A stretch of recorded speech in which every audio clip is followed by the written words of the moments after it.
Let's get a more understanding on this with Halima Adediro, Senior Analyst with Financial Derivatives Company, joining us from London. I think Financial Derivatives is moving to London. Halima, good morning. Welcome to the program. We spoke to Dumebi from London on Tuesday, and now you are also there. Perhaps I'll join you guys at FDC in London.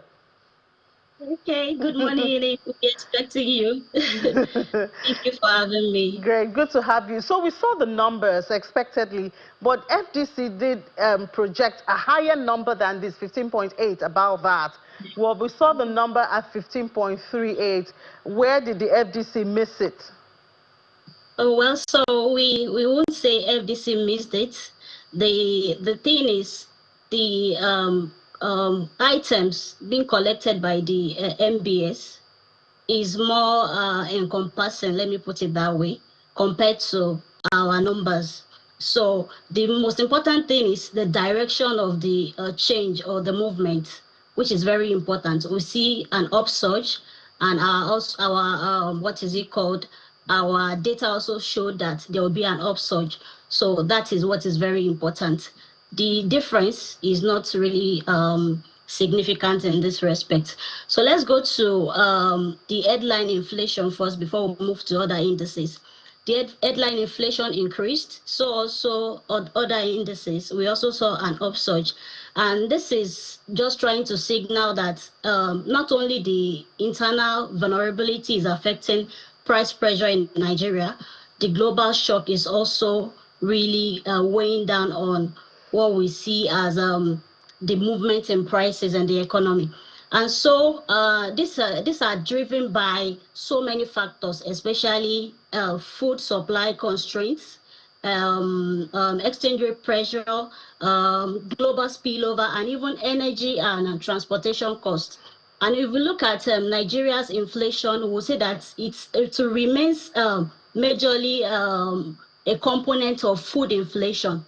And so anything that affects food will actually affect the headline inflation, because our input costs like fertilizer, diesel are being factored into this, and it will always affect whenever we see an increase in those inputs. Not only that, we see that when it comes to energy, it cuts across almost all layers in the economy, be it distribution, be it manufacturing. And so because of what is happening in the global energy market currently, we see that the price when it comes to energy has really increased.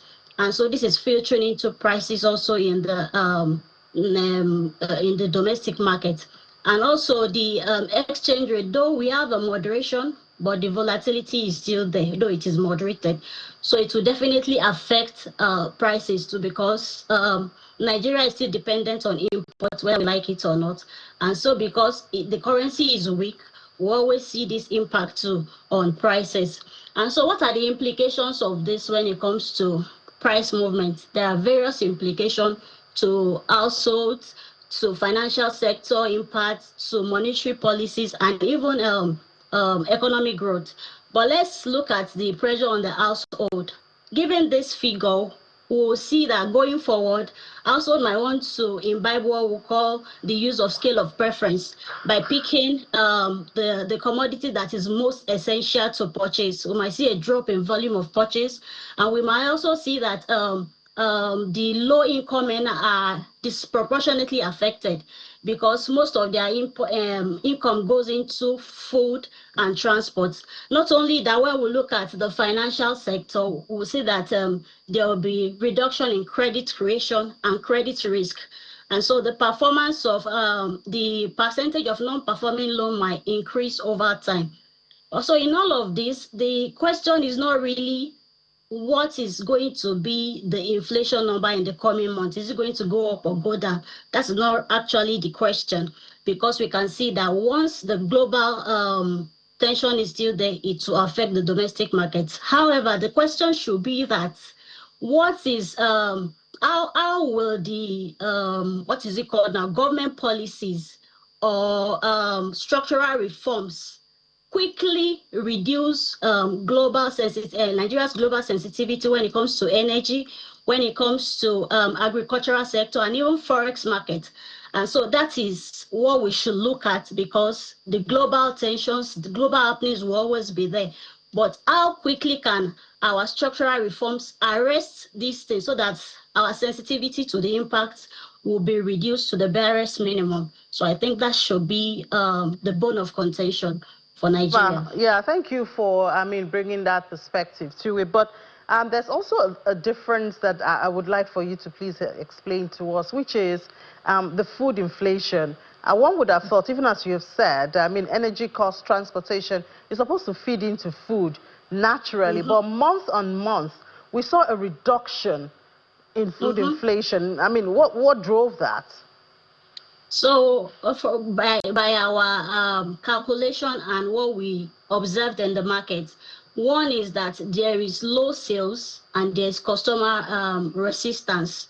So because income is not increasing as prices are increasing, so we see consumers shuffling and reducing to pick what is essential. So the what is it called? The demand is not increasing.